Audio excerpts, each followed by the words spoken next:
Halo, selamat siang semuanya. Teman-teman, Bapak Ibu semuanya, selamat siang. Selamat berakhir pekan.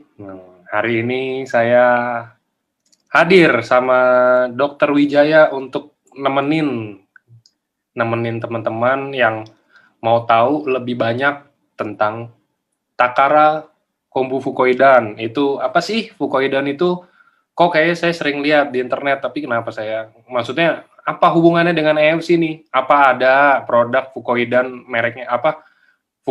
Fukoidan merek EMC? Enggak, bukan begitu teman-teman. Jadi mungkin nanti untuk lebih jelasnya akan di-sharing sama Dokter Wijaya. Cuman kalau yang ini biar ini aja ya, maksudnya segelintir pengetahuan aja. Fukoidan ini adalah salah satu kandungan bahan aktif yang ada di dalam Utsukushi.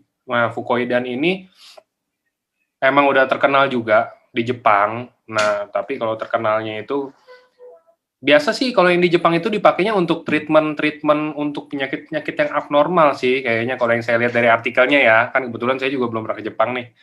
Jadi saya kurang tahu. Cuman kalau yang saya lihat Google, saya lihat dari artikel-artikel itu sangat bagus untuk penderita kanker dan bahkan kalau yang saya lihat juga ada fungsi sifat antiviral ya, saya kurang tahu sih, saya baca artikelnya, saya baca literaturnya. Nah, nanti untuk lebih jelasnya dijelasin langsung sama Dokter Wijaya. Jadi hari ini topiknya itu kita akan bahas tentang Utsukushi yang ada kandungan fukoidan di dalamnya. Fukoidan itu bentuknya seperti apa, fukoidan itu fungsinya untuk apa aja, itu nanti akan dijelaskan di slide-nya Dokter Wijaya. Oke, kalau gitu langsung aja. Ini Dokter Wijaya udah buka ini. Silakan, Dok. Yo, saya siap. Saya share screen dulu ya. Oke, siap, Dok.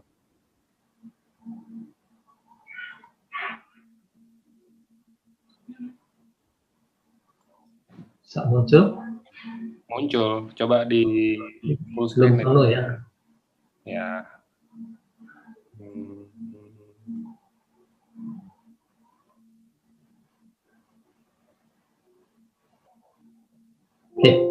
Oke, cocok. Siap ya. Silakan, Baiklah, Dok. selamat siang rekan-rekan seperjuangan, rekan-rekan seprofesi ini ya. Kita sekarang seprofesi karena kita sama-sama memperjuangkan kesehatan. Ya. Jadi kita benar-benar punya produk tuh bukan hanya soal layak jual, tapi benar-benar berkhasiat baik. Ya. Kemarin Pak Niko minta saya mendalami tentang fukoidan ini, karena dari kandungan Utsukushi, fukoidan ini termasuk yang paling mahal gitu. Lalu saya tanya beliau, memang fukoidan kita ada berapa mili? Saya pikir itu hanya pelengkap saja gitu. Beliau katakan ada 200 mili gitu. Dan itu setara dengan kapsul fukoidan yang saya sudah kenal lebih dahulu. Waktu itu saya beli di Singapura untuk membantu pengobatan keluarga saya. Saya sampai dikasih bukunya seperti ini, yang isinya itu penanganan macam-macam kanker dengan fukoidan. Jadi saya sangat tertarik membahas fukoidan hari ini yang ada di dalam Utsukushi. Pertama kita mau mundur sedikit mengenai satu jenis terapi yang dikenal sebagai CAM, singkatan dari Complementary and Alternative Medicine. Ya, belakangan ini menjadi populer karena dunia kedokteran juga menyadari keterbatasan dari obat-obat dan teknologi pengobatan untuk mengatasi berbagai penyakit. Jadi tidak semua penyakit itu sukses diobati dengan kedokteran barat. Nah, jadi di dalam CAM ini ada dua unsur. Yang pertama komplementer, yang kedua alternatif. Ya, tapi di sini dijadikan satu aliran. Kalau komplementer itu artinya dia bisa seiring sejalan dengan kedokteran barat. Jadi bisa diberikan bersama-sama dan mereka sinergi bekerja sama untuk menghasilkan penyembuhan. Kalau alternatif itu dari katanya terkesan tuh pengganti. Jadi kita bisa pilih mau kedokteran barat atau kedokteran alternatif, ya. Nah, cuma dalam prakteknya nanti kita akan lebih banyak menggunakan yang komplementer, ya. Dan sekarang lebih dikenal lagi sebagai integrative medicine. Jadi digunakan bersama-sama kedua mekanisme ini. Nah, kedokteran alternatif yang kita mungkin kenal tuh antara lain yang traditional Chinese medicine, ya, kita sudah kenal akupunktur, herbal Chinese herbal, lalu ada massage meridian yang disebut Trina, gitu ya. Lalu juga suplemen makanan. Nah, masih banyak cara-cara lain yang bisa dikombinasikan dengan pengobatan barat. Nah, jadi CAM ini membantu proses penyembuhannya. Jadi kalau kedokteran barat tuh lebih fokus pada obatnya, pada tindakannya, kalau CAM ini lebih fokus pada proses healingnya, proses penyembuhan dari badan pasien itu sendiri. Ya. Nah, kita lihat di sini seberapa populernya CAM di dua negara besar ini, ya, Amerika dan Jepang. Di Amerika tuh 42,1% orang-orangnya itu akrab dengan metode CAM ini. Nah, di Jepang lebih tinggi lagi, 65,6%. Mereka sudah biasa menggunakan kombinasi campuran medis barat dan alternatif ini. Nah, CAM yang seperti apa yang dikenal di Amerika? Kalau kita lihat grafiknya ini, yang paling tinggi teknik-teknik relaksasi. Ya. Mereka menyadari bahwa stres di kehidupan itu merupakan sumber berbagai penyakit juga. Sehingga relaksasi itu menjadi penting, ya. Termasuk di sini massage. Massage juga menghasilkan relaksasi. Lalu mental healing juga teknik-teknik meditasi ini juga mendatangkan relaksasi. Nah, berbeda dengan di Jepang. Di Jepang itu 42% tuh menggunakan suplemen makanan. Ya. Jadi beda sekali levelnya. Kalau di Amerika paling tinggi 16%, di Jepang ini 42%. Ya. Termasuk pasien kanker. Mereka juga menyadari mengandalkan kemoterapi dan radiasi itu hasilnya tidak terlalu bisa diandalkan, ya. Bisa bertahan hidup 3 tahun, 5 tahun itu sudah dianggap suatu kesuksesan, ya. Dan yang tidak enaknya tambah usia 5 tahun tapi penderitaannya banyak. Jadi di sini mereka mulai mengkombinasikan dengan CAM ini untuk menangani cancer. Nah, di Jepang angkanya sampai 44,6% pasien kanker itu mendapat terapi kombinasi ini. Ya. Dan dari 44,6% ini, 96,2 itu menggunakan suplemen makanan. Ya. Nah, jadi angka yang tinggi sekali. Jadi kita tidak sekedar ikut-ikutan di sini, ya. Ini memang di Jepang mengkombinasikan dengan suplemen makanan itu sangat penting untuk menunjang kualitas hidup pasien kanker itu. Nah, dari suplemen makanan yang digunakan, kalau kita cari di internet, ya, di website Cancer dan Health Food, maka muncul sejumlah website yang menyoroti peranan makanan kesehatan ini. Dan dari website itu, Fukoidan menempati urutan kedua. Nah, di atasnya tuh kelompok jamur. Kita tahu dari segi herbal itu, jamur itu punya daya meningkatkan sistem imun. Ya. Jadi di tabel kiri kita lihat ada Agaricus, ada Felinus, Ganoderma, ini semua kelompok jamur. Tapi Fucoidan menempati urutan kedua. Kita mau lebih jauh kenal sekarang apa itu Fucoidan, dan satu nama yang lebih spesifik lagi, Takara-kombu Fucoidan. Di Fucoidan ini sejenis polisakarida.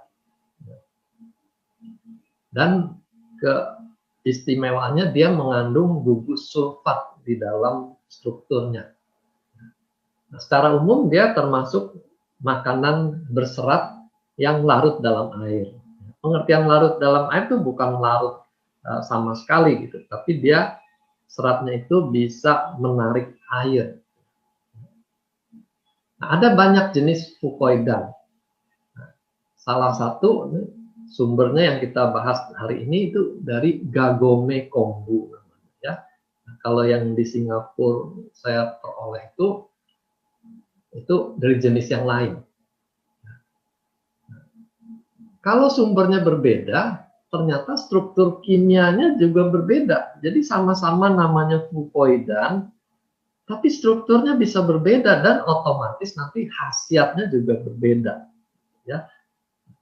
Apa itu Takara-kombu Fucoidan? Nah, ini Takara-kombu itu merupakan serbuk keringnya, serbuk kering dari Gagome kombu. Kalau Gagome kombu itu ganggeng laut yang masih utuh gitu. Ya. Dan ini dibikin ekstrak serbuk keringnya namanya Takara-kombu.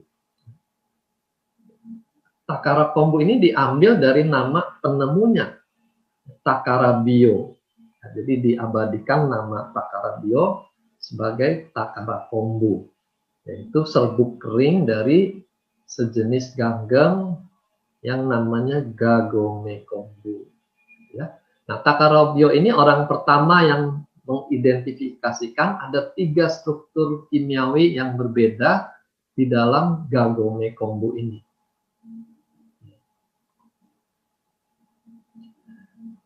Dia beri nama Fucoidan F, Fucoidan U, dan Fucoidan G. Sesudah penemuan ini, dia terus melanjutkan penelitiannya dan ditemukanlah berbagai khasiat dari Gagome kombu ini. Ya, tergantung nanti struktur yang mana, F, U, atau G itu ternyata khasiatnya juga berbeda-beda. Tempat asalnya Gagome kombu ini sama seperti tempat memanen salmon ovaripeptide itu, ya, di Hokkaido, yaitu di bagian paling utara dari Jepang. Nah, ini ciri-ciri ganggang yang namanya Gagome kombu ini. Namanya Gagome ini berasal dari kata kagome yang artinya keranjang. Keranjang di Jepang zaman itu tuh modelnya nonjol-nonjol begini, ada banyak tonjolan-tonjolan. Jadi struktur dari Gagome kombu ini seperti keranjang ini. Nah, ganggang Gagome kombu ini, getahnya ini lebih kental dibanding ganggang laut atau bahasa Inggrisnya kelp, ya, jenis lainnya. Ini sejarah perjalanan Fucoidan dengan penemunya Takarabio ini. Ya. Udah lama Fucoidan dikenal tuh dari tahun 1913 dari Profesor Kilin di Swedia. Ya, ini Fucoidan secara umum. Lalu baru tahun 1980 Mr. Takarabio ini fokus pada manfaat dari Fucoidan itu. Nah, di situ dia mulai meneliti dengan serius apa saja yang ada di Fucoidan ini. Dan dari semua jenis ganggang laut, dia fokus pada Gagome kombu ini. Nah, tahun 95, Mr. Takarabio ini menemukan teknik ekstraksi dengan menggunakan enzim. Ya, jadi di situ dia bisa pisah-pisahkan Fucoidan jadi beberapa jenis itu. Ya, ini pertama kalinya berhasil dipisahkan ketiga jenis fukoidan tadi. Ya. Lalu tahun 96 lanjut dengan penelitian-penelitiannya, teknologi ekstraksinya juga makin disempurnakan, dan dia mulai mempromosikan rangkaian produk dari Takara Kagome Kombu ini. Ya, jadi ada 3 jenis fukoidan tadi. Sampai 2012 ini beliau sering sekali presentasi di berbagai pertemuan akademik memperkenalkan khasiat dari fukoidan ini. Nah, ini prosesnya. Dari ganggang laut Kagome Kombu itu dikeringkan, lalu dilarutkan secara kasar, jadi keseluruhannya ini dilarutkan, kemudian disaring dengan saringan yang sangat halus, ya, ultrafiltration, untuk menyingkirkan racun-racun yang ada di dalamnya. Karena ada temuan di Jepang di tahun 2012, wanita yang sering makan ganggang laut, ya, setiap hari makan ganggang laut, kok malah cenderung kena kanker. Gitu. Jadi mereka selidiki pusat kanker di Jepang ini, ternyata ada kaitannya dengan racun-racun yang ada di dalam ganggang laut ini. Ya. Jadi dia perlu buang arseniknya, atau racun arsenik itu ya. Jadi hati-hati, jangan sembarang makan ganggang yang mentah kalau dia belum dibuang racun-racunnya. Nah, setelah disaring ini, didapatkanlah larutan konsentrat dari fukoidan. Nah, larutan ini dikeringkan secara dingin, ya, secara dibekukan kering. Jadi tidak ada pemanasan sehingga komposisinya masih utuh seperti aslinya ini. Lalu dari sinilah dihasilkan materi kering dari fukoidan. Nah, ini kira-kira proses yang kita ambil skema pendeknya. Ini ketiga jenis fukoidan. Fukoidan F, U, dan G. F itu dari fukose. Nah, ini ilmu baru nih, kita bukan hanya mengenal glukose, fruktose, sakarose, tapi ini ada fukose. Jadi ini kelompok karbohidrat sakarida, ya. Lalu U ini yang ada kandungan uronic acid. Kalau G ini dari galaktose. Jadi ini struktur yang berbeda dari fukoidan. Nah, yang penting dari struktur yang rumit ini adalah Kagome Kombu fukoidan ini mengandung gugus sulfat yang lebih banyak, ada 8-10 gugus sulfat. Sementara yang Okinawa Mozuku ini yang dijual di Singapura itu, dia hanya mengandung 2 gugus sulfat. Nanti kita lihat jumlah ini sangat mempengaruhi khasiatnya. Lalu dari segi radioaktif juga, mereka sudah cek, ini bebas dari radioaktif yodium, cesium, tidak terdeteksi sama sekali. Ya, jadi ini bukan hanya bebas dari arsenik, tapi bebas juga dari radiasi. Kita bisa pastikan kita memberikan produk yang aman buat klien kita. Nah, ini khasiatnya. Ada 5 khasiat utama yang kita mau singgung hari ini. Anti tumor, anti influenza, anti trombosis, perbaikan jaringan, dan juga penghambatan dari infeksi oleh bakteri Helicobacter pylori yang kita kenal menyebabkan gastritis, ya, infeksi lambung sampai bikin tukak lambung. Ya. Kita lihat satu persatu. Pertama, anti tumornya. Bagaimana fukoidan bekerja sebagai anti tumor? Nah, ini ditemukan tahun 96, dilaporkan dalam pertemuannya pada Asosiasi Kanker di Jepang bahwa ekstrak dari Kagome Kombu ini mempunyai aktivitas anti tumor. Ya. Dan hebatnya lagi, aktivitas ini bukan hanya karena apoptosis dari sel kankernya. Ini salah satu mekanisme penghancuran sel kanker. Nah, kalau hanya apoptosis, tidak mungkin hasilnya sebagus ini. Jadi terungkaplah bahwa ada aktivitas sistem imun yang terlibat di dalamnya melalui aktivasi sistem imun yang ada di dalam usus. Ya, jadi ini mulai rumit ceritanya. Tapi sekarang ini aktivasi sistem imun lewat NK cell ini diakui memiliki peran yang sangat penting, peran utama bahkan dalam aktivitas antitumor. Ya. Nah, dan ini diperoleh dari bahan alami, yaitu ganggel laut Kagome kombu ini.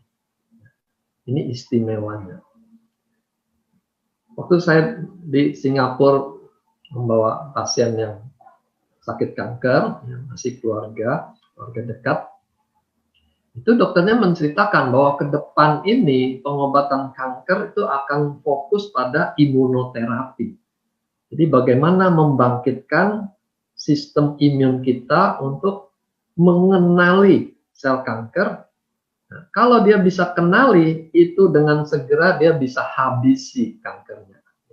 Jadi rupanya problem utama adalah satu, sistem imun kita lemah.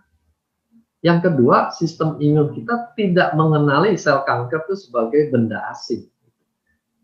Jadi kalau kita bisa mengaktifkan sistem imun, dan sistem imun itu bisa mengenali kanker sebagai benda asing, kita sangat aman. Nah, semua bermula dari NK cell, natural killer cell.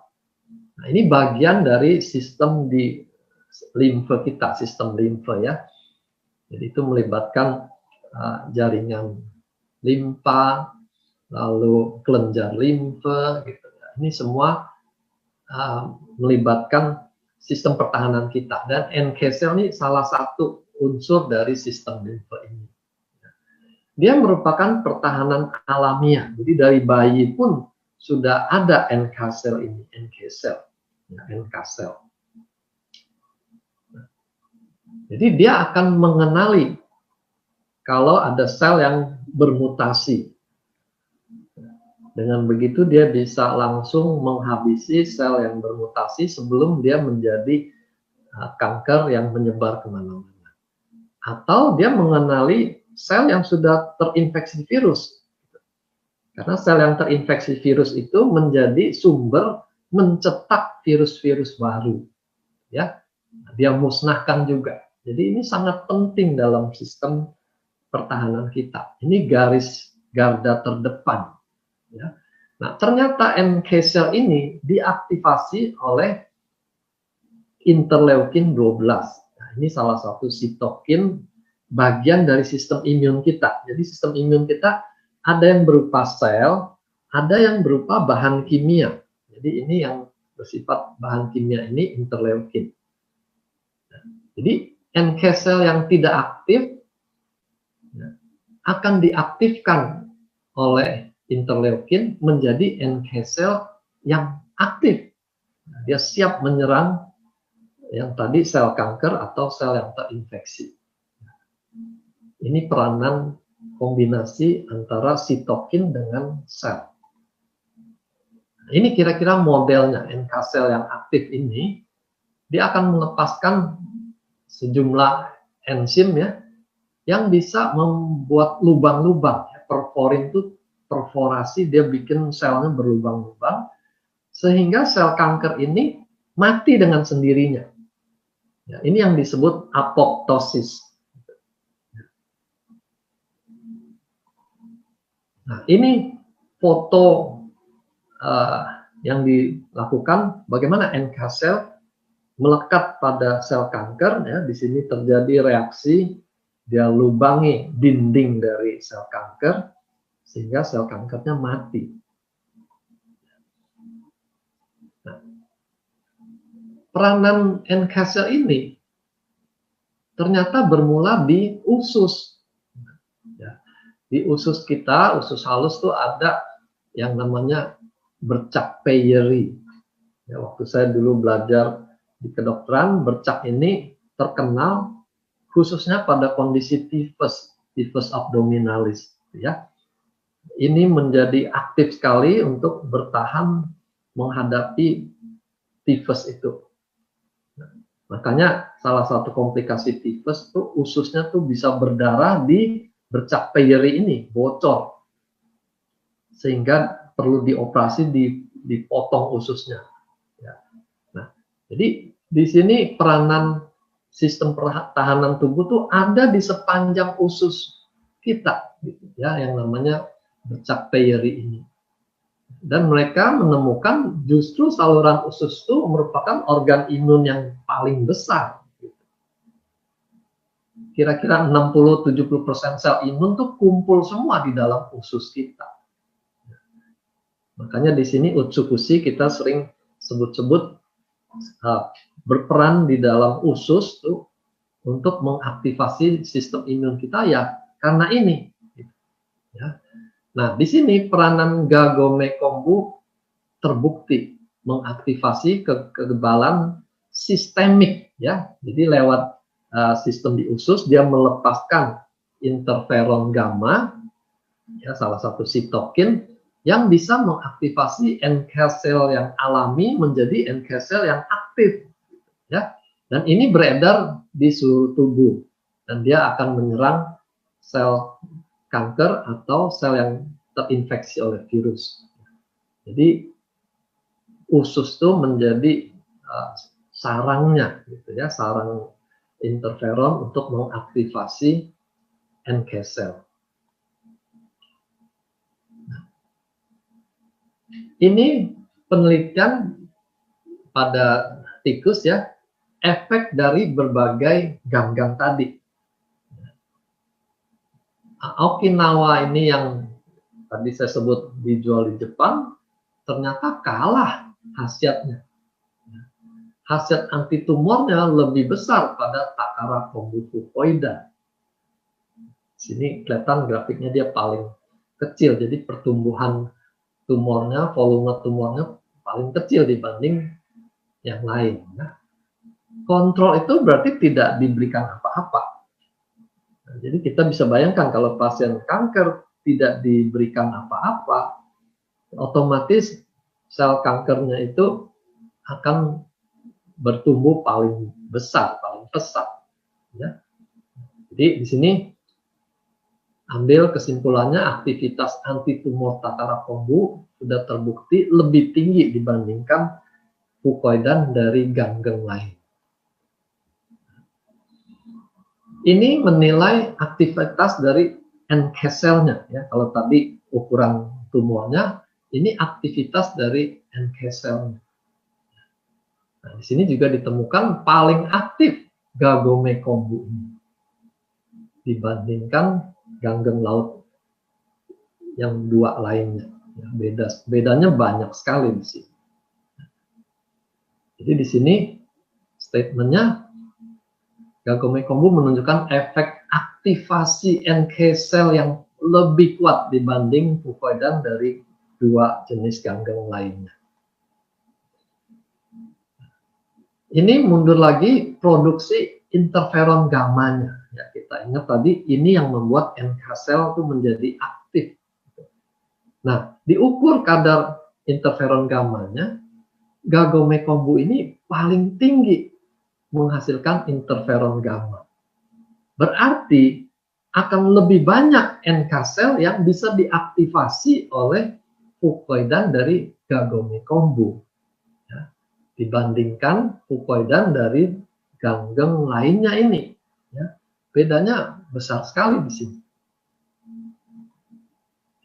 Nah, jadi secara kesimpulan umum, Kagome Kombu fucoidan, yaitu nama ganggengnya, yang menghasilkan bubuk Takare Kombu, itu akan menghasilkan fucoidan dengan aktivitas antitumor yang paling tinggi, gitu ya. Bukan karena nutrisi yang ada di dalamnya, tapi karena efek dari sistem imun yang dia timbulkan. Ya. Jadi dari usus keluar interferon gamma mengaktifkan NK sel, dan ini yang berperanan melawan kanker. Efek aktivasi NK sel ini hampir tidak terlihat pada fukoidan dengan berat molekul yang rendah. Ya, kalau yang Gagome ini strukturnya lebih tinggi, berat molekulnya juga lebih berat. Ya. Jadi berbeda ganggeng, berbeda fukoidan akan berbeda efek. Ingat hal ini. Efek yang dari Gagome ini sudah terbukti lebih kuat dibanding ganggeng Okinawa dan ganggeng Wakame Mekabu. Ya. Ini berhubungan dengan gugus sulfat tadi. Gugus sulfat pada Gagome kombu lebih banyak, 8 dibanding 2. Nah, sekarang kita mau lihat efek antivirus influenza. Virus influenza sudah berapa kali menimbulkan pandemi. Yang terakhir itu SARS-1. Nah, sekarang kita sedang menghadapi SARS-2, SARS-CoV-2, gitu ya. Jadi ini satu keluarga yang sama, virus influenza ini. Nah, ini variasinya banyak. Ada 3 jenis yang besarnya ABC, tapi dari ABC ini ada lagi subvariannya, ya, sampai 1 sampai 16. Jadi kalau kita lihat H1N1, H3N3 itu jenis tipe yang berbeda dari virus influenza ini. Ya. Bagaimana mekanisme virus ini menyerang tubuh? Ya. Pertama, nomor 1 ini dia menempel di permukaan. Lalu dia membuat jalan untuk bisa masuk ke dalam sel. Nah, di dalam sel nanti virusnya akan melepaskan RNA-nya. RNA ini akan membajak sel yang dia masuki ini sehingga menghasilkan virus-virus baru. Jadi sel kita itu ditumpangi, dibajak untuk menghasilkan virus baru. Ya. Jadi sel yang terinfeksi virus itu merupakan sarang untuk memproduksi virus baru. Ini masalah yang kita hadapi.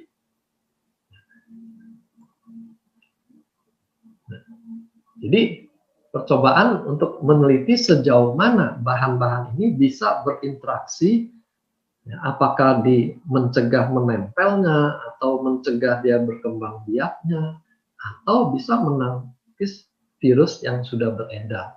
Ini tujuan dari penelitiannya.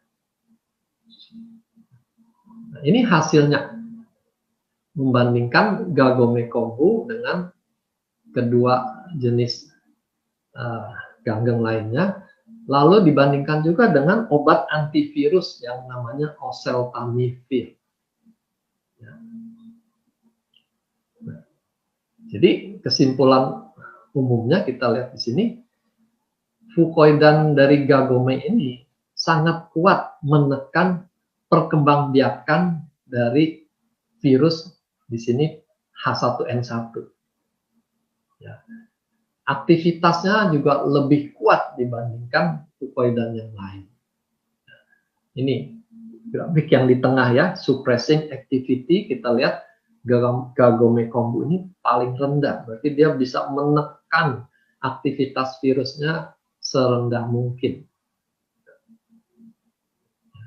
Hampir sama dengan khasiat dari obat antivirus oseltamivir. Nah, lalu di grafik yang paling kanan, selektivitasnya, jadi spesifik untuk virus H1N1, obat antivirus memang sangat selektif dibanding Gagome kombu. Dia tidak begitu selektif. Tapi nanti kita lihat ada untungnya, dia tidak begitu selektif.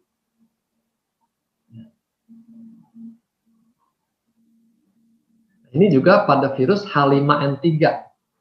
Ya, virus jenis lainnya, hasilnya juga sama. Gagome kombu sangat kuat menekan perbanyakan virus, penggandaan virus di dalam tubuh kita. Ya, lebih kuat dari ganggang yang lainnya dan hampir setara dengan obat antivirus. Nah, ini perbandingan dalam bentuk angka-angka. Ya. Gagomekombu kita lihat angkanya 0, sementara kedua ganggang yang lain tuh ada yang 4, ada yang 26. Ya. Dan dibanding oseltamivir yang efektif melawan virus tuh 0,05, ya. Jadi dia menyusul kekuatan antivirus.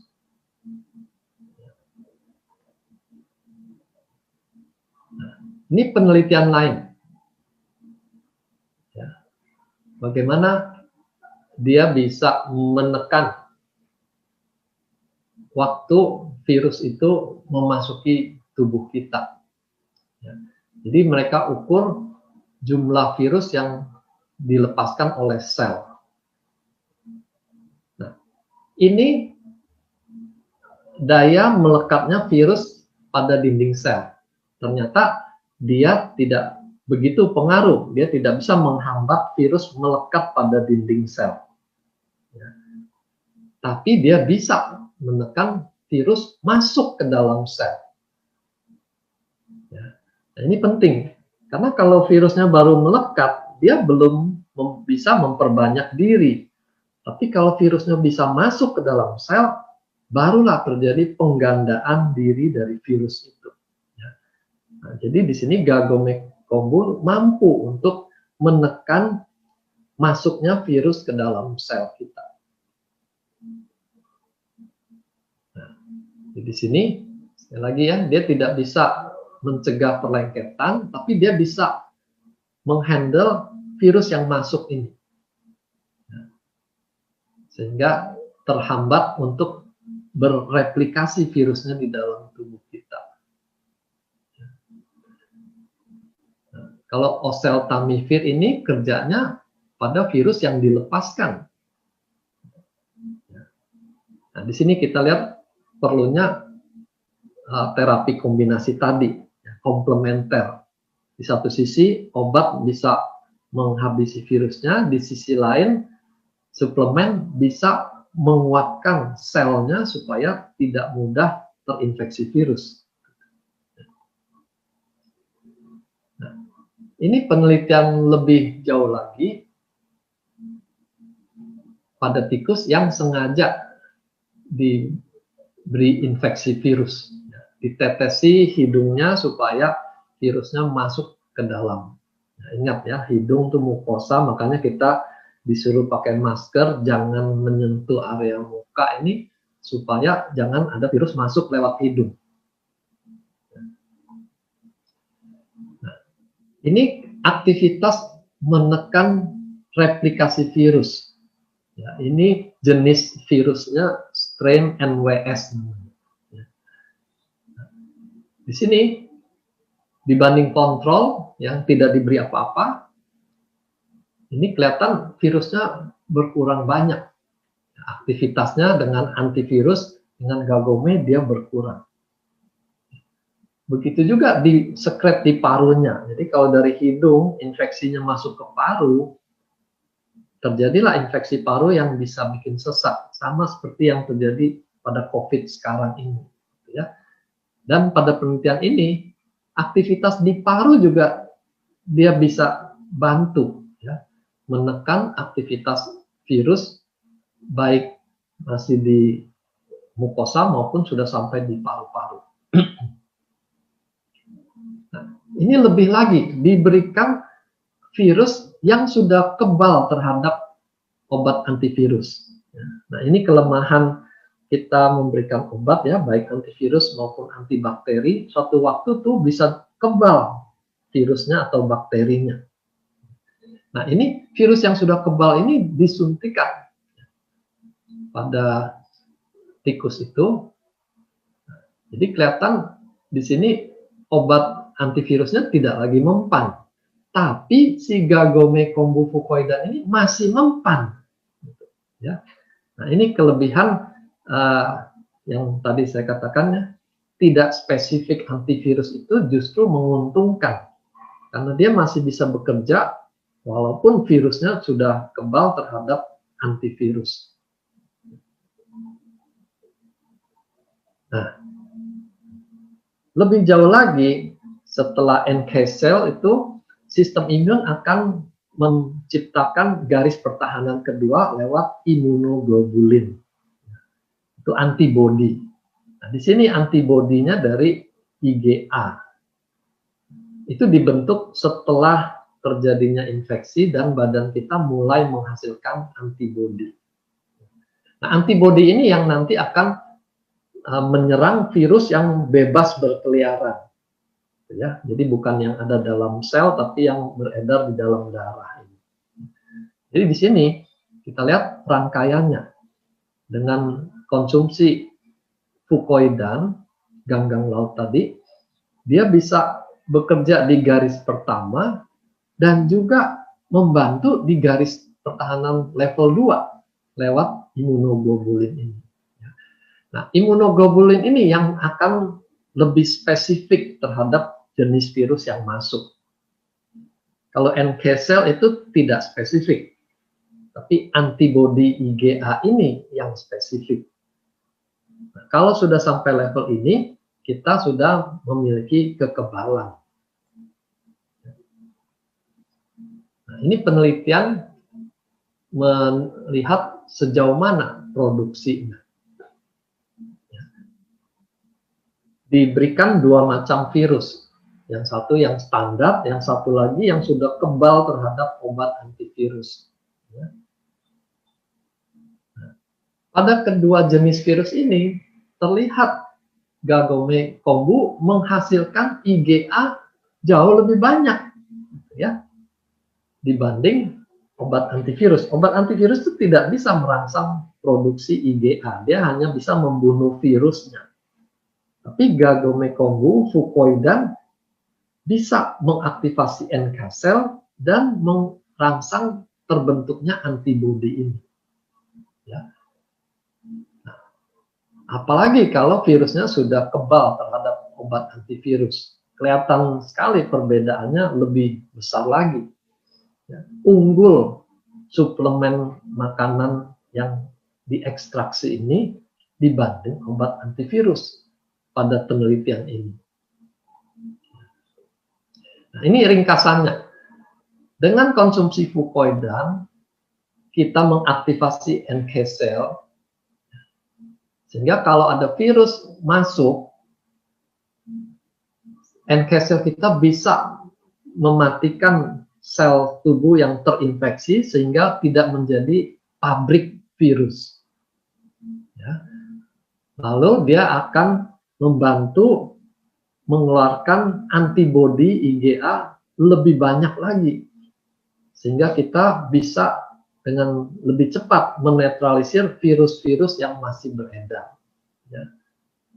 Jadi ini efeknya bukan efek sementara waktu kita makan, tapi kalau sudah terbentuk antibodi, efeknya jadi panjang. Nah, sekarang aktivitas antitrombotik atau trombosis. Mereka juga temukan fukoidan ini sanggup untuk menghambat pembentukan trombus. Ya. Trombus itu bisa terbentuk di pembuluh darah arteri, di mana aliran darahnya kan kuat di situ. Ya. Jadi tidak gampang terbentuk gumpalan pembekuan. Tapi pada arteri itu terjadi proses sklerosis. Makanya kita kenal aterosklerosis, pengerasan pembuluh darah. Nah, itu nanti yang bikin hipertensi. Dan pembuluh yang sklerosis ini akan lebih mudah untuk ditempeli oleh trombosit. Sehingga terjadi penumpukan seperti ini, dan suatu waktu dia mampet total, terjadilah serangan jantung atau stroke. Ya. Ini terjadi pada pembuluh darah arteri. pada pembuluh darah vena, aliran darah tuh lebih lambat, jauh lebih lambat. Makanya ada kemungkinan terbentuk gumpalan dari trombosit tadi yang kita sebut trombus.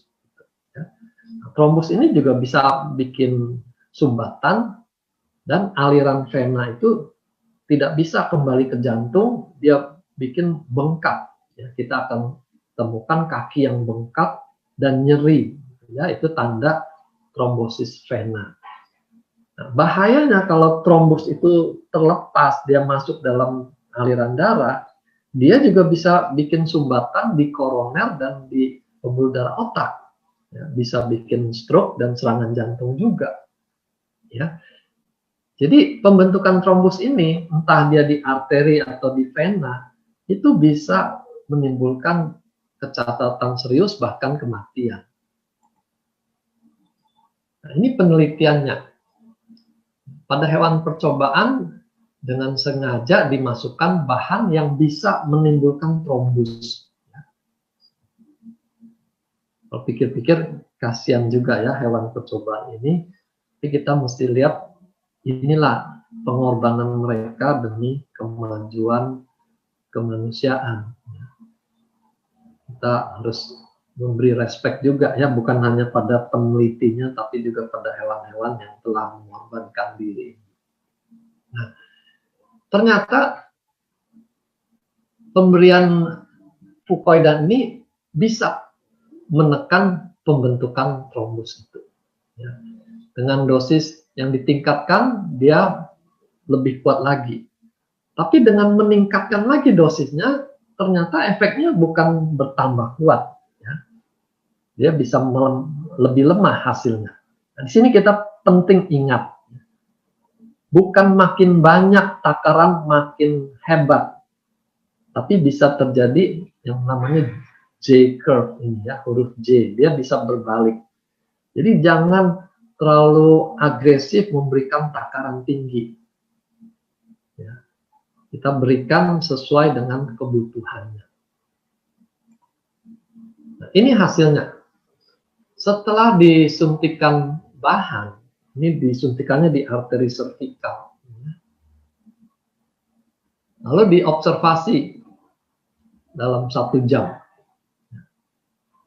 Ternyata ini hanya butuh 20 menit itu sudah mulai terbentuk trombus yang menyumbat aliran darah. Sampai aliran darahnya berhenti. Gitu ya.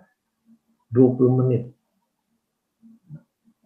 Itu juga yang terjadi pada orang dengan serangan jantung. Bahkan hitungannya bisa hanya beberapa menit sumbatan menjadi total. Nah, pada tikus yang diberi fucoidan,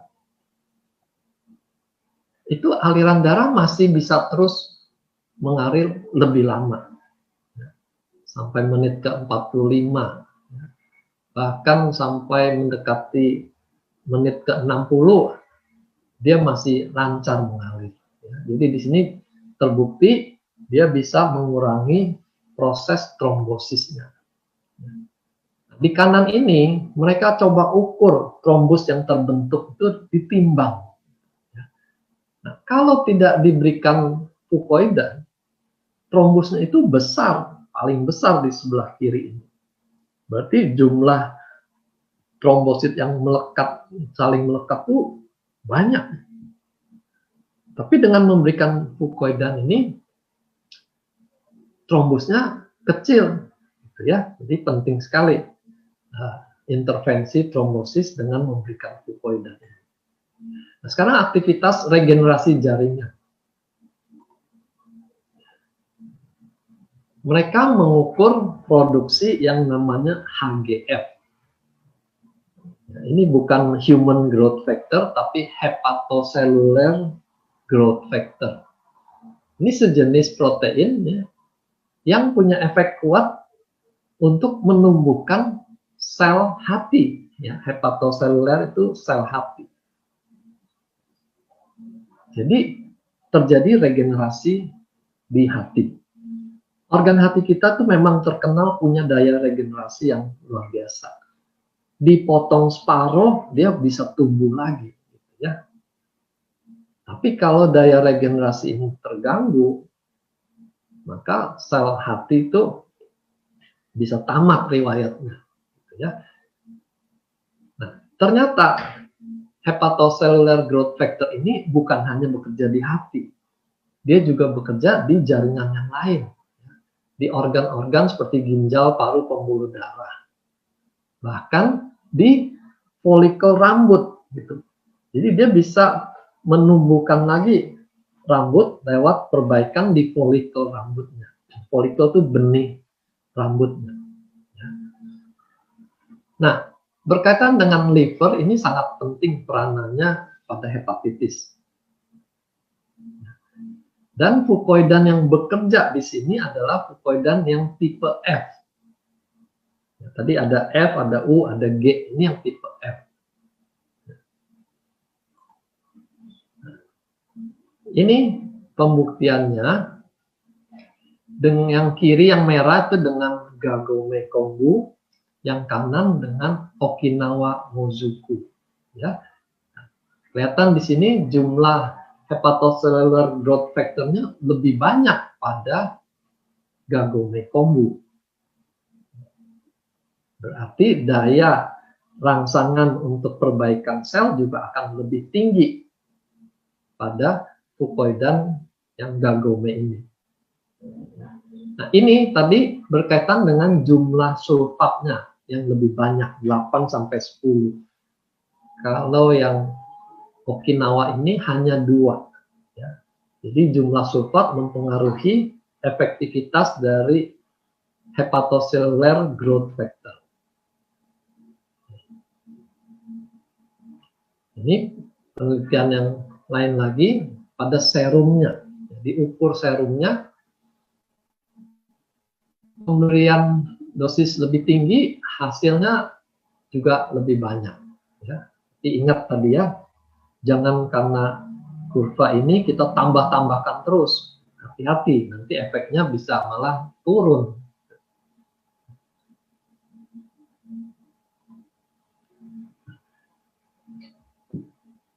Fenomena ini penting pada penyakit hepatitis, khususnya hepatitis kronis. Ya. Kapan kita sebut kronis? Kalau penyakitnya berlangsung lebih dari 6 bulan. Jadi setelah 6 bulan dicek SGOT, SGPT-nya masih tinggi, kondisi fisiknya juga belum kembali seperti semula normal gitu ya. Itu tanda hepatitisnya sudah menjadi kronis. Nah, bahayanya hepatitis kronis ini akan menimbulkan proses fibrosis, ya, jaringan ikatnya itu jadi lebih banyak daripada sel sehat. Ya. Nah, kalau kondisi sudah seperti itu, kita sebut sirosis. Gitu, ya. Lebih banyak jaringan ikat daripada jaringan sehat. Nah, selain sirosis, hepatitis kronis ini juga bisa memicu munculnya kanker hati. Ya, jadi di sini pentingnya kita jangan biarkan pasien hepatitis itu masuk dalam kondisi kronis. Nah, apa yang membuat timbulnya hepatitis kronis? Yang paling utama tentu virus hepatitis. Nah, ada tipe A sampai E yang berkaitan dengan hepatitis kronis ini biasanya tipe B dan C, hepatitis B, hepatitis C. Mereka yang konsumsi alkohol secara rutin dan cukup banyak, ini juga akan menimbulkan kerusakan hati, peradangan hati ini. Juga obat-obat. Ada obat yang di metabolisme di liver, ada yang di ginjal. Jadi kalau obat itu di metabolisme di liver, dosisnya tinggi, minumnya lama, dia berpotensi bikin kerusakan di hati. Dan belakangan juga dengan berkembangnya autoimun, diketahui ada hepatitis yang berkaitan dengan autoimun juga. Intinya kita jangan biarkan dia sampai menjadi kronis. Harus dibantu supaya cepat teratasi. Nah, ini contoh percobaan tikusnya disuntikan serum babi ini supaya terjadi jaringan ikat di hati. Nah, sekelompok tikus hanya diberi air minum biasa, air minum yang suling ya. Kelompok kedua itu ada air minum suling, ada lagi air minum yang diberi fukoidan. Kelompok yang ketiga itu kontrol, gitu ya. Dia tidak diberikan suntikan, tapi juga tidak diberikan fukoidan. Ini diobservasi selama 10 minggu. Diukur timbangannya sama. Ini penting. Hewan percobaannya harus sama. Timbangannya sama. Tapi waktu diukur berat livernya, ternyata kelompok yang tidak diberikan fukoidan tapi diberikan bahan beracun itu, livernya menjadi berat. Ini artinya terjadi pembengkakan liver dibanding yang normal. Kelompok yang diberi fukoidan juga mengalami pembesaran, tapi tidak sebesar kelompok yang tidak diberi fukoidan. Lalu diukur lagi satu bahan lain yang namanya hidroksiprolin. Ini menunjukkan aktivitas dari fibrosis di dalam livernya. Pada kelompok yang hanya diberi racun tadi, kadarnya tinggi sekali. Berarti proses pembentukan fibrosis berjalan aktif di sini. Kelompok yang diberi fukoidan itu meningkat, tapi tidak banyak. Ya. Dibanding normal, dia ada di tengah-tengahnya. Lalu diukur lagi enzim hatinya. Kita di Indonesia lebih populer SGPT, SGOT. Kalau di luar negeri itu lebih populer ALT dan AST.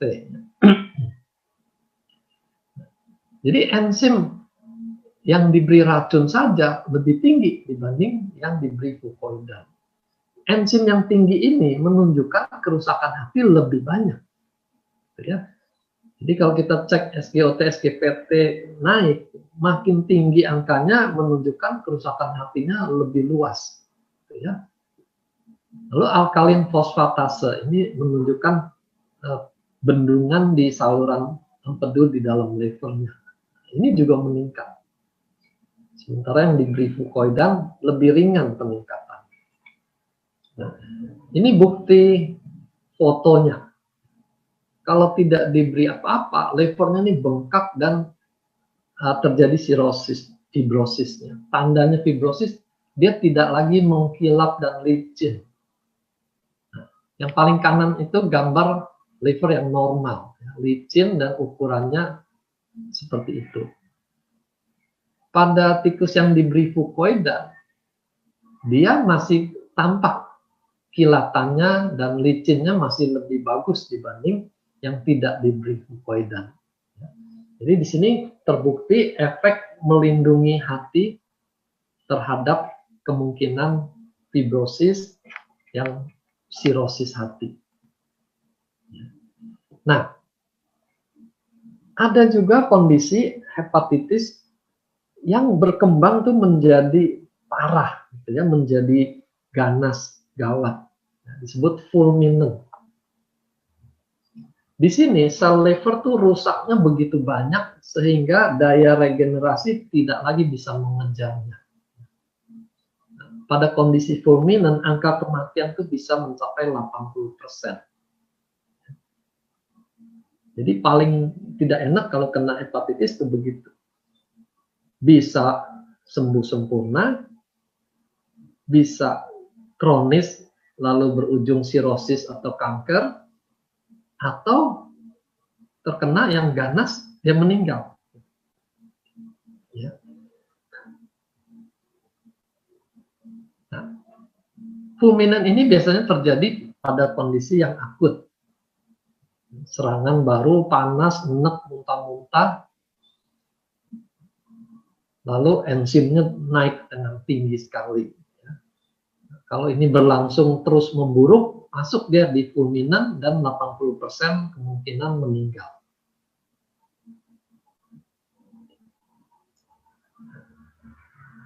Kalau dia tipe B dan C tidak meninggal, dia bisa menjadi kronis tadi. Nah, ini percobaan yang berkaitan dengan hepatitis fulminan. Dia suntikan lagi jenis racun yang lain yang lebih ganas. Lalu sebagian dikasih Gagome kombu fukoidan. Jadi observasi dalam 72 jam. Lalu diukur enzimnya. Nah, ini grafik yang bisa bertahan hidup. Ternyata yang diberi fukoidan ini lebih banyak yang bisa bertahan hidup. 7 dari 8 tuh bisa bertahan hidup. Tapi kalau tidak diberi apa-apa, hanya 1 dari 8 yang bisa bertahan hidup. Ya. Ini kelihatan sekali efek perlindungan yang memperpanjang hidup itu jelas bedanya. Lalu diukur enzimnya juga sama. Yang tidak diberi apa-apa, kadarnya lebih tinggi berapa kali lipat? 4 kali lipat. Ya, 3 sampai 4 kali lipat. Ini berarti dia bisa melindungi sel hati supaya tidak rusak.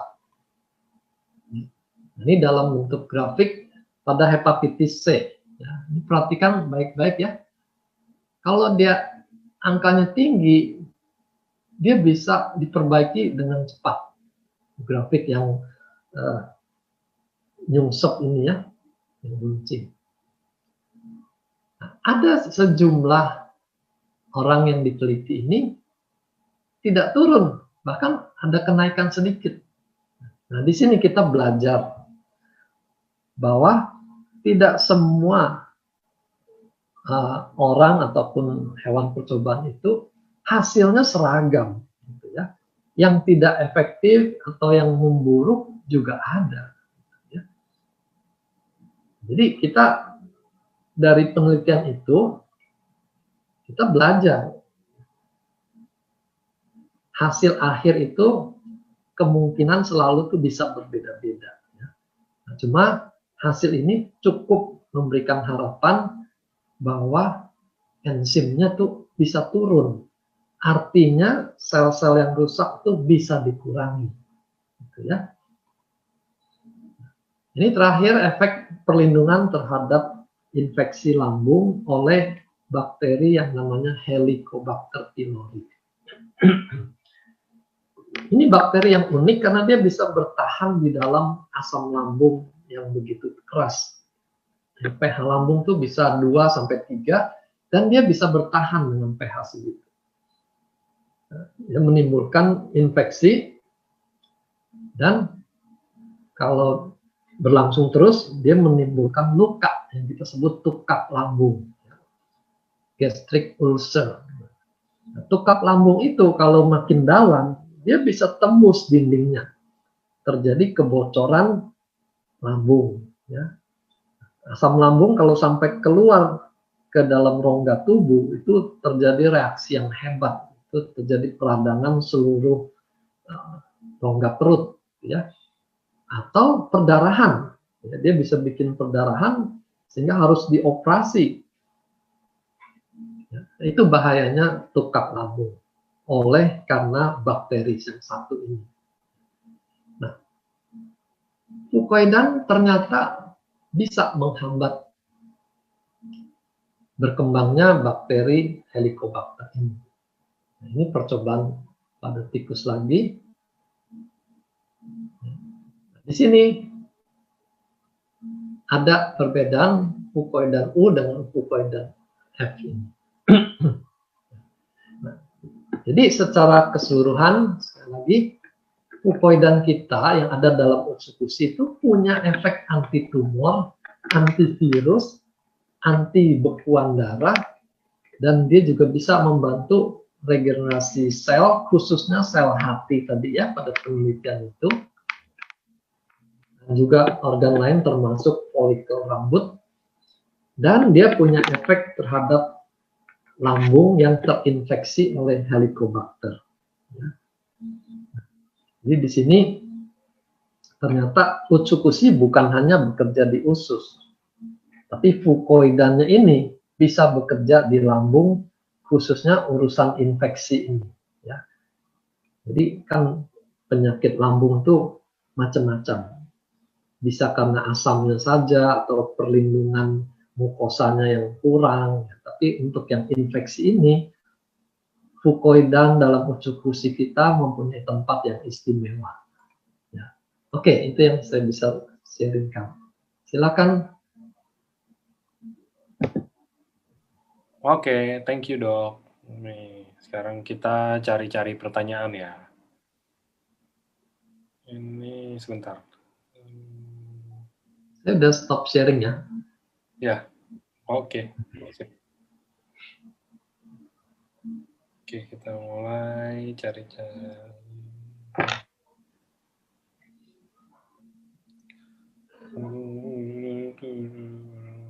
Saya lihat juga chatnya.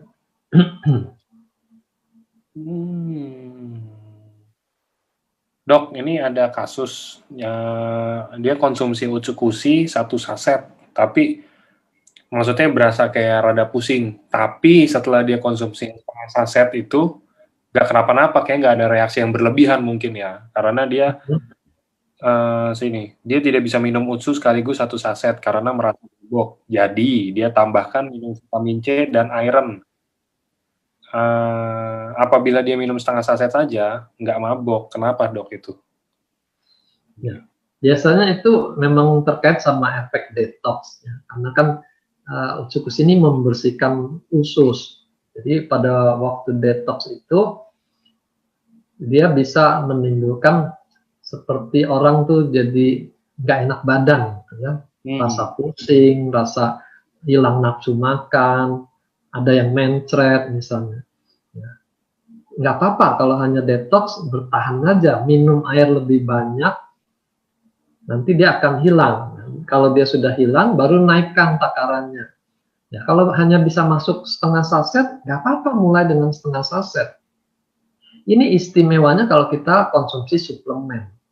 Ya. Setengah itu masih lebih baik daripada tidak ada gitu ya. Jadi seberapa bisa masuk silakan. Nanti adaptasi masing-masing naikkan dengan kecepatan masing-masing ya. Jangan ikuti temennya berapa cepat dia harus susul-susulan, nggak perlu. Adaptasi sendiri-sendiri. Oke. Kalau untuk yang alergi salmon dok, kira-kira apa nggak boleh konsumsi sama sekali, apa sebenarnya boleh tapi kayak dicoba dulu gitu loh dok, gitu ya. Kita coba mungkin setengah saset atau apa gitu, kalau memang alerginya aktif atau gimana gitu dok. Nah, untuk alergi kita mesti ingat produk kita ini bukan ekstrak langsung dari bahannya gitu ya. Jadi seperti daging salmon di blender lalu dikeringkan jadi bubuk dimasuk, bukan begitu. Kita semua produk ini hasil ekstrak tingkat tinggi ya. Tadi contoh saja dari fukoidan itu sudah kelihatan betapa rumitnya mengekstrak bahan aktif dari fukoidan. Ya, jadi alergi sama ikan, alergi sama tomat, belum tentu akan alergi dengan ekstrak yang ada ini, gitu. Karena kan sudah banyak bahan-bahan lain yang disingkirkan. Tapi kemungkinan alergi itu tetap bisa terjadi. Itu kan tergantung kepekaannya. Yang super peka itu tetap saja bisa terjadi. Jadi biasanya kita ambil patokan begini. Kalau dia langsung gatal di hari pertama, hari kedua langsung gatal dan cukup luas, itu kemungkinan alergi. Tapi kalau sudah berhari-hari bahkan minggu kedua baru muncul, itu biasanya lebih dari detoxnya. Gitu. Nah, kalau alergi dikonsumsi terus, dia makin hebat. Tapi kalau detox, dia akan mereda dan hilang. Gitu ya. Jadi ini kembali lagi sangat individual, harus coba masing-masing. Kalau perlu siapkan obat alerginya gitu, supaya tidak terlalu mengganggu. Ya. Tapi kalau betul dia alergi, jangan dipaksakan. Nanti malah muncul gangguan lain. Oke. Ini ada yang tanya lagi, Dok. Ini tapi berhubungan sama COVID. Ini ada yang tanya, idealnya Otsukushi ini dikonsumsi sehari berapa saset dan berapa kali untuk penderita COVID, dan takarannya mungkin ya, takarannya itu gimana? Kita mungkin bisa kasih ini aja, Dok. Kan kalau mau kasih takaran itu kan harus dari berat badan ya. Berat badan dan umur mungkin. Nah, ini kita ambil yang general aja, biar maksudnya orang bisa ya umur-umur produktif lah, Dok, umur 30, 30, 40 gitu. Sama ya, walaupun berat badannya sama juga kita susah untuk menyeragamkan. Karena seperti COVID aja, ada yang OTG, ada yang langsung ambruk. Itu kan menunjukkan daya tahannya berbeda-beda. Kalau dia daya tahannya bagus, mungkin kita nggak perlu konsumsi Otsukushi dengan takaran yang lebih tinggi gitu. Nah, tapi kalau yang daya tahannya tuh gampang sakit lah, selama ini gampang sakit, gampang masuk angin, nah kita sudah pikirkan dia butuh lebih banyak. Gitu. Nah, lebih banyaknya berapa? Kalau untuk standar terapi aja 2x1, ya untuk COVID tuh bisa 4x1 sampai 3x2 gitu. Ya, jadi 4 sampai 6 saset per hari. Nah, jadi sekali lagi jangan ambil patokan yang dilakukan orang tentu sama. Ya. Kalau hasil kesaksiannya dia minum 6 saset, besokannya langsung sehat tuh ya. Ya belum tentu sama kalau dikonsumsi orang yang lainnya lagi. 4x1 sampai 3x2 itu sudah cukup memadai. Oke. Jadi normalnya 4x1 atau 3x2 ya, Dok? Iya. Karena COVID itu juga butuh waktu cepat ya. Karena dia bisa memburuk dalam waktu cepat, kita tidak bisa naikkan pelan-pelan seperti biasanya. Ini ada pertanyaan berapa miligram isi fukoidan di Otsukushi ya, dari Pak Niko, infonya itu 200 miligram.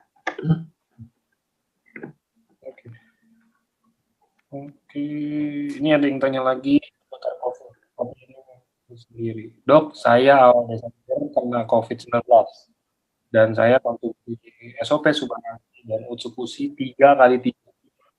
Masih bisa beraktivitas di rumah, masak, beberes rumah, tapi menjelang hari ke-10 itu sakit kepala sebelah migran luar biasa, itu sampai mual dan mengganggu. Jadi tiduran aja, belum obat sakit kepala dan analgetik mengganggu. Saya ini ada riwayat vertigo beberapa bulan yang lalu. Nah, supaya saya setelah saya minum obat vertigo, Meriston, nggak ada efek juga. Setelah 2 hari dari sakit itu, udah rada mendingan sampai berangsur pulih. Nah, yang dia mau tanya, apakah kalau dia konsumsi Subarasi dan Otsukushi, dia mengalami pusing apa segala macam gitu, apa pusing itu bagian dari detox atau gimana? Apa itu emang reaksi dari takarannya berapa? 3x3. 3x3 masing-masing. Iya. Ya itu tinggi sekali gitu ya. Nah, itu yang saya suka ingatkan, start low, go slow. Gitu. Karena kalau kita bongkar-bongkaran langsung di hari-hari pertama, racunnya keluar banyak, ya itu yang kita bilang sebagai gejala detox itu. Gitu. Jadi tubuh kita merasa seperti sedang sakit karena banyak racun yang beredar. Padahal racun itu tersimpan di dalam sel selama ini. Sekarang dengan diaktifkan selnya, dia juga aktif membuang racun itu keluar dari sel. Jadi kita keracunan gitu. Nah, itu yang kita sebut sebagai gejala detox. Jadi pelan-pelan lah, nggak usah uber-uberan. Mau kemana sih uber-uberan? Ya, sesuaikan masing-masing. Kalau dia memang 2x1 tidak ada gejala apa-apa, ya silakan besoknya naikkan lagi bertahap gitu. Ya. Jadi kalau saya ditanya itu di Japri, saya akan bilang salah sendiri. Oke. Nah, ini ada lagi yang tentang autoimun. Nah, suami saya sakit autoimun CIDP. Itu apa boleh konsumsi Subarashi? Maksudnya bukan boleh sih, ini saya revisi aja pertanyaan. Dia tanya boleh atau enggak. Kira-kira yang lebih baik itu yang mana, Dok? Iya, kita sejauh ini berangkat dari kesaksian mereka yang minumnya. Karena sekali lagi kan Subarashi ini bukan obat yang ada uji klinis pada berbagai penyakit. Gitu ya. Kita adalah suplemen. Jadi kita lihat kesaksian yang masuk, alergi itu dengan SOP 100 waktu itu ya, itu banyak tertolong dan cukup cepat reaksinya. Nah, autoimun itu termasuk dalam kelainan di imunitas ini, mirip-mirip dengan alergi, cuma dia lebih merusak lagi. Jadi kita ambil prinsip yang sama. Kalau SOP bisa untuk alergi, dia mestinya juga bisa untuk autoimun gitu.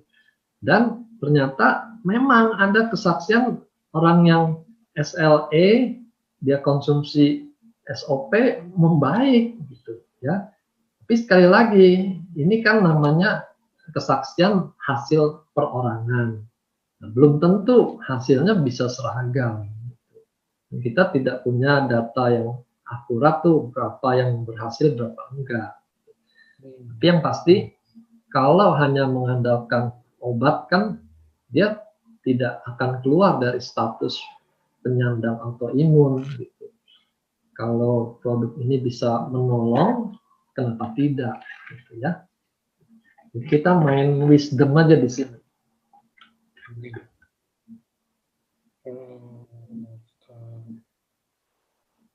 Saya baca apakah UTSU bisa membantu fatty liver.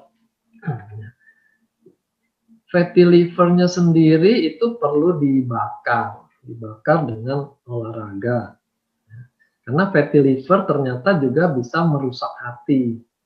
Ya, bukan hanya timbunan lemak di hati, tapi dia bisa merusak sel hati yang sehat juga. Gitu.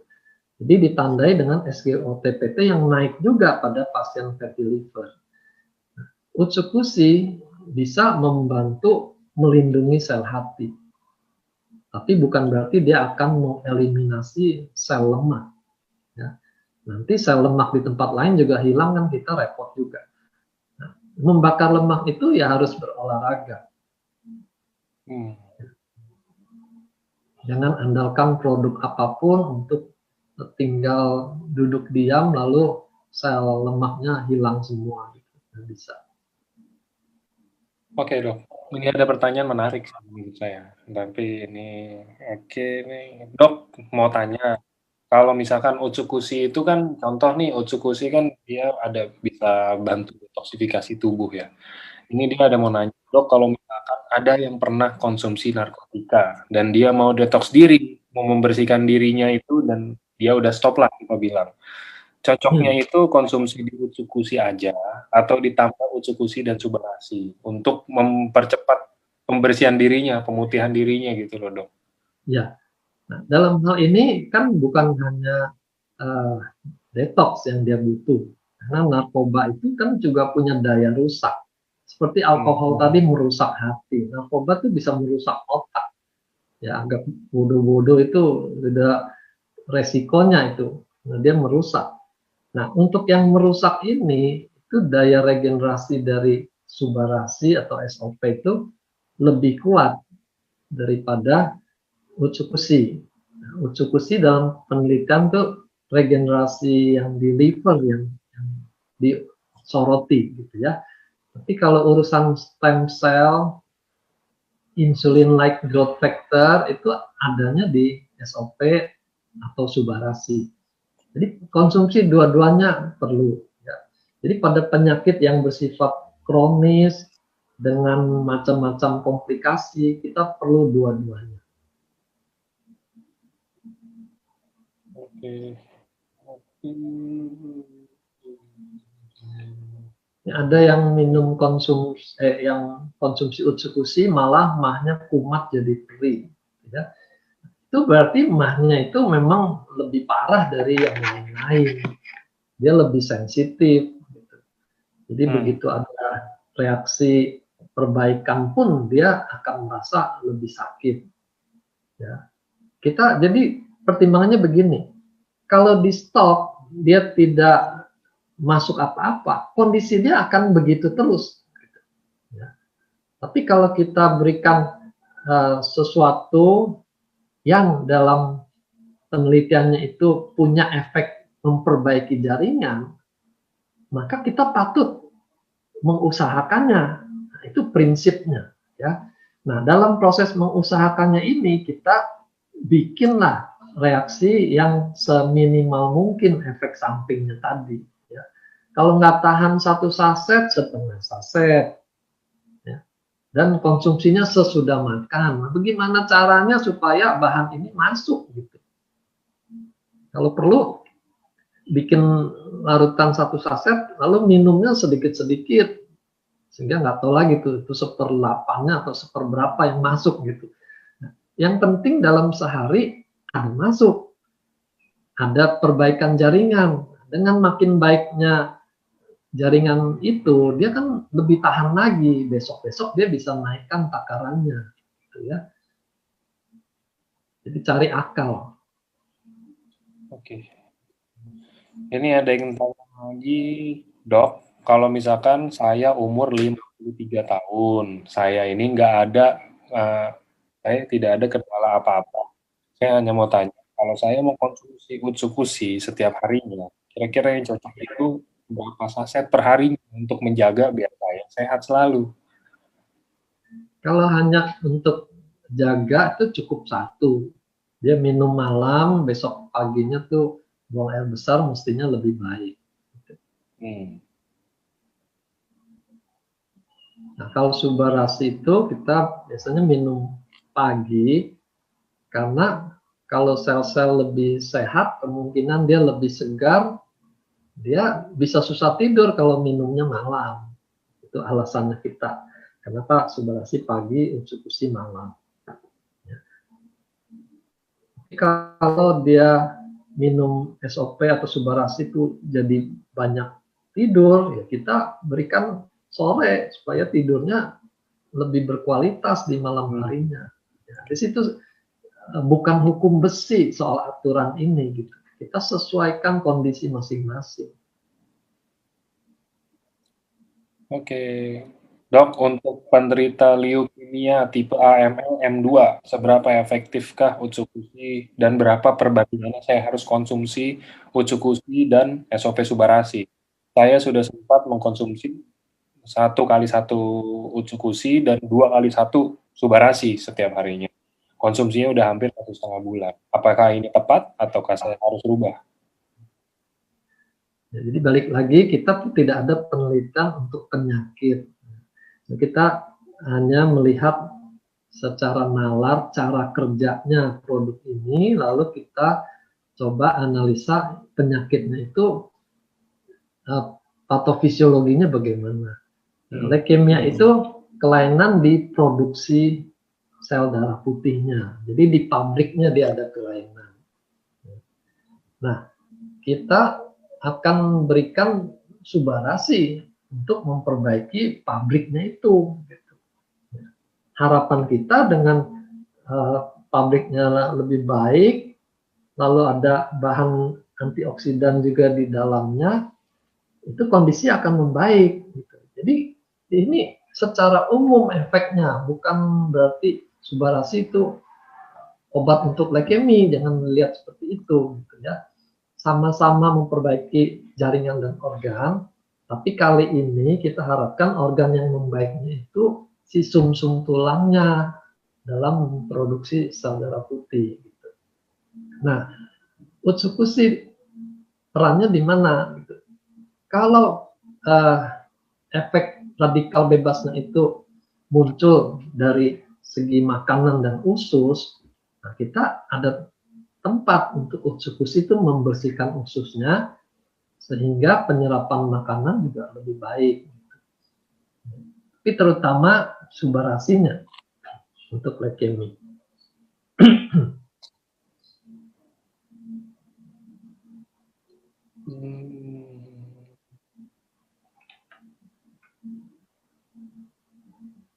Dok, saya sudah negatif dari COVID 1 minggu yang lalu. Sebaiknya saya konsumsi Utsukushi berapa saset per harinya untuk memulihkan stamina biar sehat kembali dan aktif serta normal.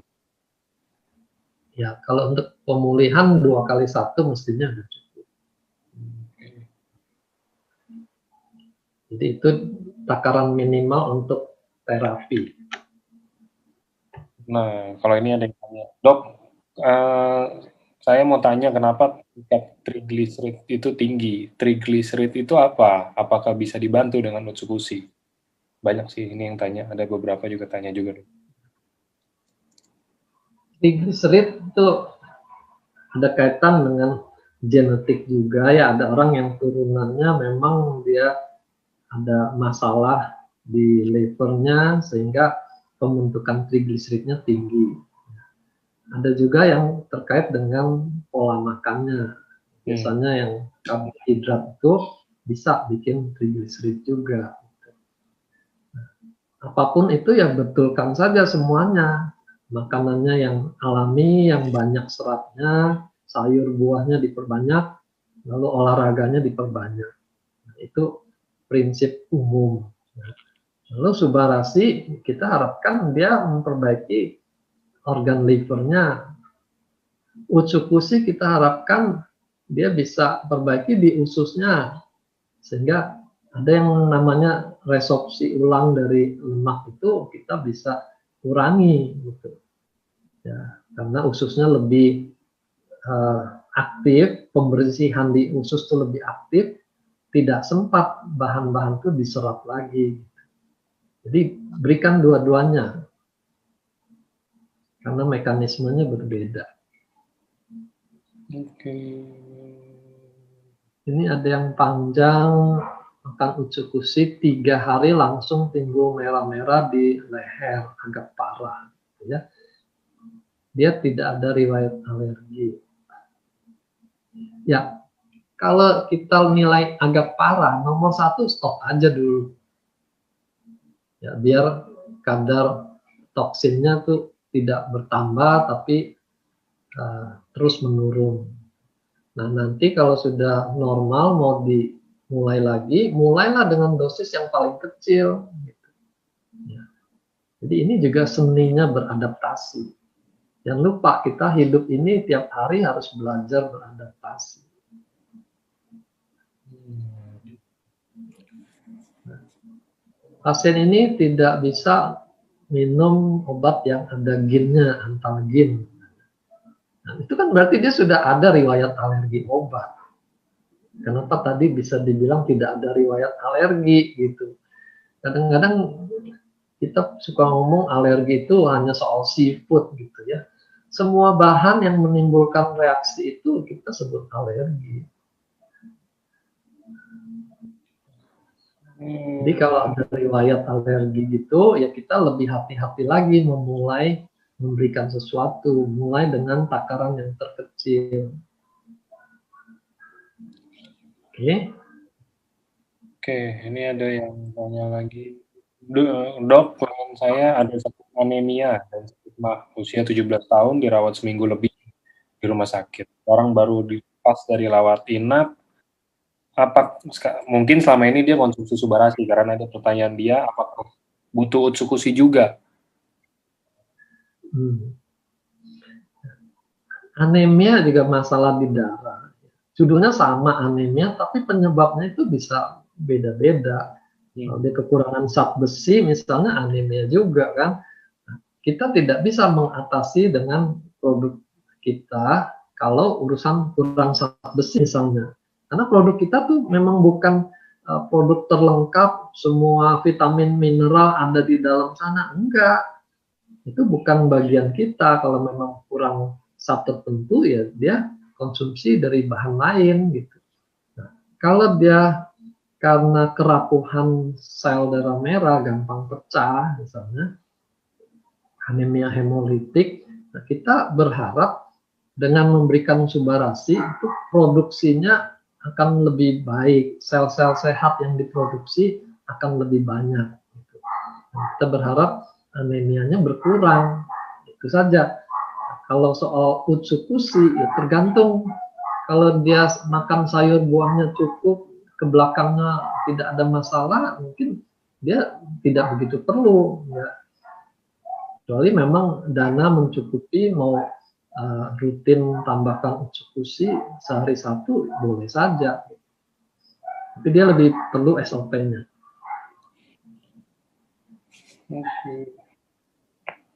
Dok, mau tanya, menurut saya ada yang penyakit kuning. Nah, terus dari hasil CT scan-nya ada tumor di pankreas. Kira-kira apa sih konsumsinya subarasi dan utsu, dan kira-kira butuh berapa perharinya mungkin ya? Pankreas tuh biasanya nggak kuning. Kalau dia sampai kuning berarti pankreasnya itu bikin infeksi juga di livernya. Jadi ini urusan kerusakan jaringan, kita butuh subarasi. Tapi kalau lihat livernya kena, utsukushi penelitiannya bagus untuk liver juga. Gitu. Jadi berikan dua-duanya lebih bagus ya. Minimal 2 kali 1. 2 kali 1. Ya, itu takaran untuk terapi itu minimal 2 kali 1. Kita bisa menaikkan sesuai kebutuhan.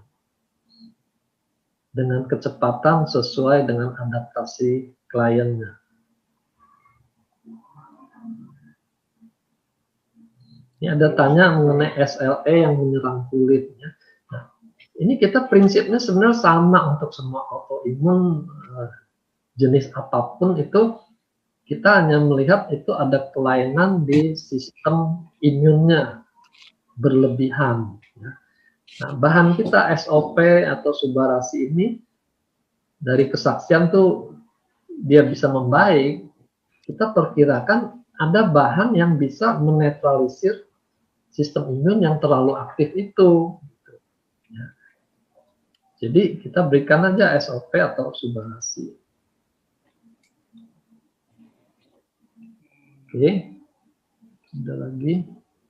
2 kali 1, terima kasih. Ada diabetes, darah tinggi, demensia, pernah gagal banyak sekali.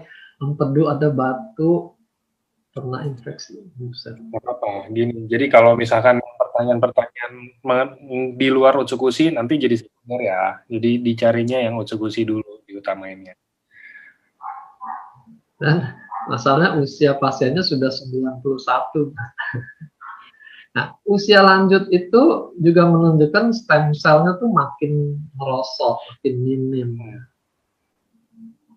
Nah, yang urusan dengan stem cell itu subarasi, jadi bukan porsinya utsukushi. Oke, saya cari beberapa pertanyaan terakhir ya dok, bentar. Mengecilkan minum.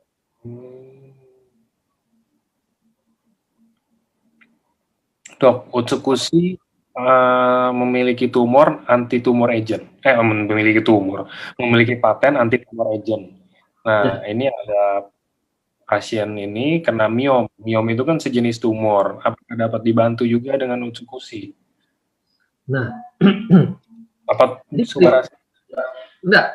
Prinsipnya kita anti tumor dari NK cell itu adalah mengenali sel normal yang bermutasi menjadi sel kanker. Ya. Nah, kalau dia tumor jinak, miom, ataupun lipoma misalnya. Itu semua nama-nama tumor. Tapi dia masih dianggap sebagai bagian dari tubuh sendiri gitu. Sampai satu waktu dia berubah menjadi ganas. Ya. Kalau miom jadi miosarkoma gitu. Ya. Nah, itu baru NK sel akan teraktivasi untuk melawannya. Gitu. Jadi jangan kita harapkan NK sel kita nanti akan menyerang miomnya itu gitu. Belum tentu. Kalau dia menyerang miom, nanti kan dia menyerang juga sel jaringan rahim yang sehatnya. Ya. Jadi kita mesti lihat-lihat, tidak semua tumor itu akan diserang oleh NK sel. Nah, begitu juga sel darah putih leukemia. Itu juga tidak akan diserang oleh NK sel. Nanti sama-sama sel darah putih perang sendiri. Gitu.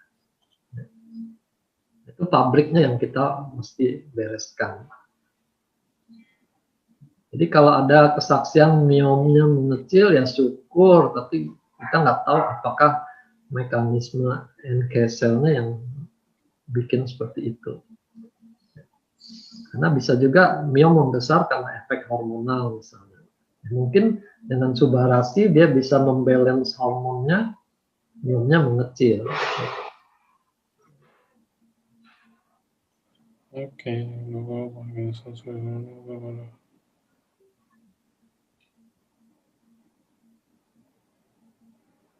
Dok, untuk anak usia 2 tahun positif COVID, berapa saset takaran utuh? Apa perlu dok sebenarnya dok?